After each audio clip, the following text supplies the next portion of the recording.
নমস্কাৰ এই মুহূৰ্তত দিব বিচাৰিছো এটা অতিকে গুৰুত্বপূৰ্ণ খবৰ কংগ্ৰেছৰ অহংকাৰৰ বাবে ভিত্তিহীন স্থিতিৰ বাবে আজিৰ দিনটোত পাঁচটাকৈ সমষ্টিত বিজেপিয়ে জয় লাভ কৰিলে এই মন্তব্য কৰিছে বা কংগ্ৰেছৰ কঠোৰ ভাষাৰে সমালোচনা কৰিছে এতিয়া বিধায়ক অখিল গগৈয়ে যদি বিৰোধী ঐক্য একেলগে খেলিলে হেতেন বিজেপি বিৰুদ্ধে যদি নিৰ্বাচনত অৱতীৰ্ণ হ'ল হেতেন তেনেহলে চাৰিটা সমষ্টিত আমি বিৰোধী জয় লাভ কৰিলো হেতেন বুলি উল্লেখ কৰিছে আৰু এতিয়া গৌৰৱ গগৈ আৰু ভূপেন বৰাৰ মাজৰ যি কাজিয়া বা সংঘাত আৰু তাৰ বাবে আজিৰ অৱস্থা হৈছে কংগ্ৰেছৰ এই অৱস্থা লগতে বিজেপিয়ে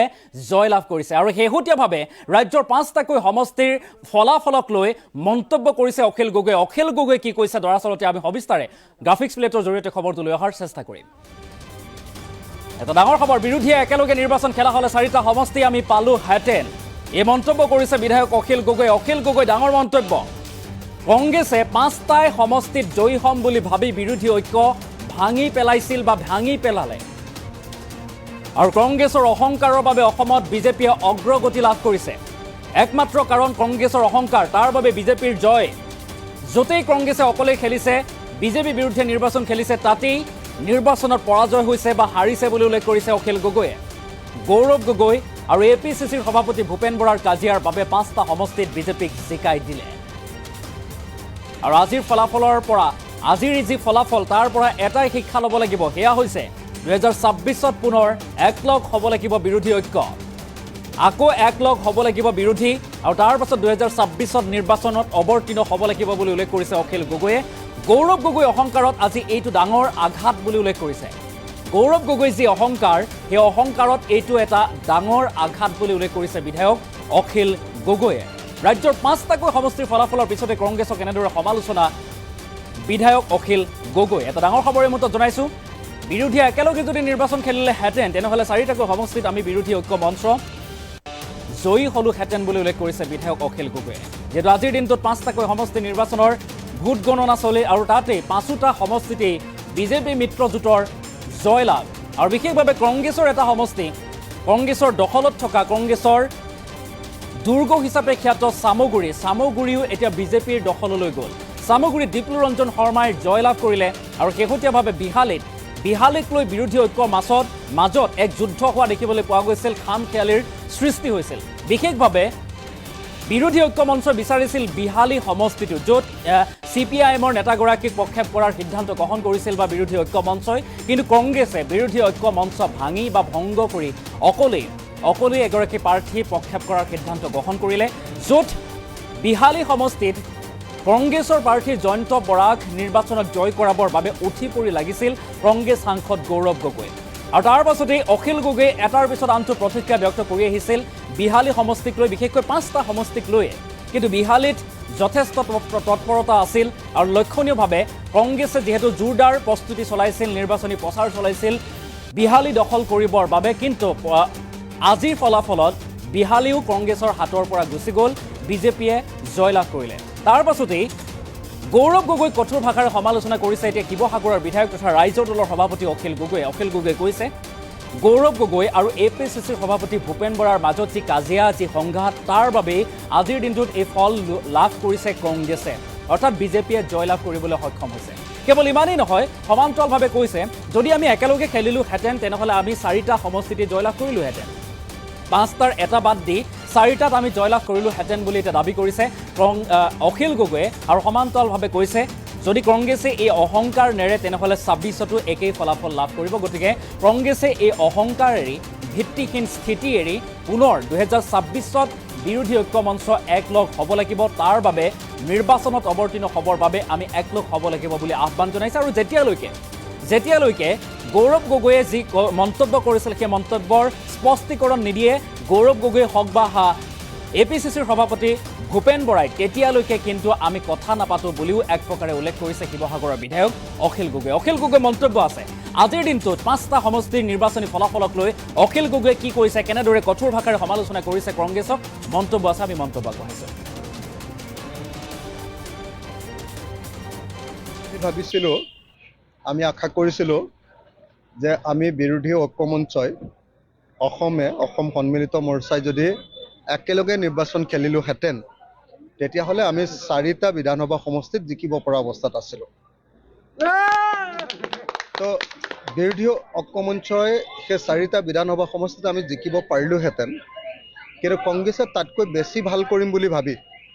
5টা সমষ্টিত জিকিব পাৰিম বুলি ভাবি তেওঁলোকে বিৰোধী ঐক্যমঞ্চ ভাঙি দিছিলে। এতিয়া কিন্তু দেখিছোঁ যে কংগ্ৰেছে ফলাফল ভাল কৰিব পৰা নাই।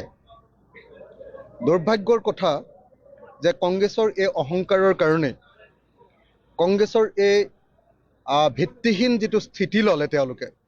সেই স্থিতিটো লোৱাৰ কাৰণে আজি অসমত বিজেপিয়ে অগ্ৰগতি লাভ কৰিছে।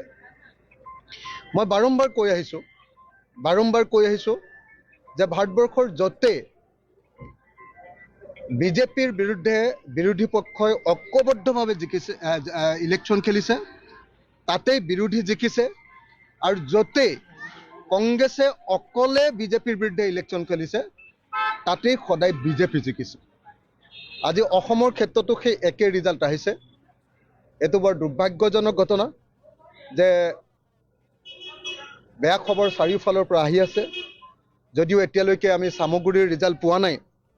কিন্তু তাতো দেখা গৈছে যে ট্ৰেণ্ডটো বৰ ভাল হৈ থকা নাই, পৰিস্থিতি বিষম পৰ্যায়লৈ গুচি গৈছে। কংগ্ৰেছে তেওঁলোকৰ ভিতৰুৱা সংঘাতৰ কাৰণে, গৌৰৱ গগৈ আৰু ভূপেন বৰাৰ মাজত সংঘাতৰ কাৰণে, কাজিয়াৰ কাৰণে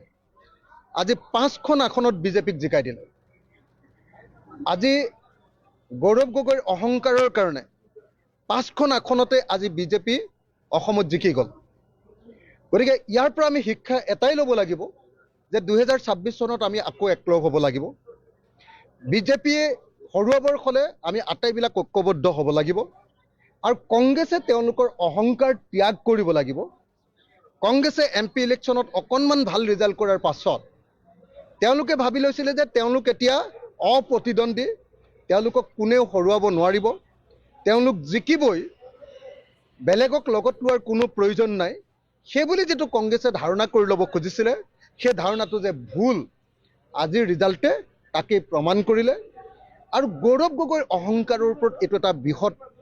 মই ভাবোঁ, আঘাত এটা। গৌৰৱ গগৈ ডাঙৰীয়াই কালি কৈছে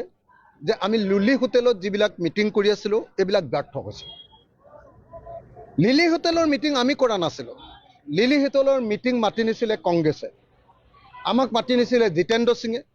আমাক মাতি নিছিলে ভূপেন বৰাই। মই গৌৰৱ গগৈক সুধিব খুজিছোঁ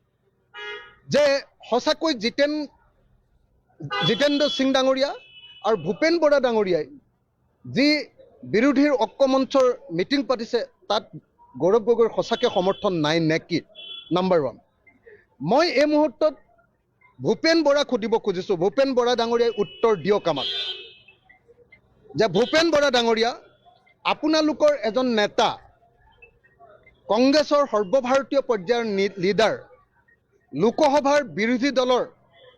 কংগ্ৰেছ দলৰ উপদলপতি গৌৰৱ গগৈ ডাঙৰীয়াই কৈছে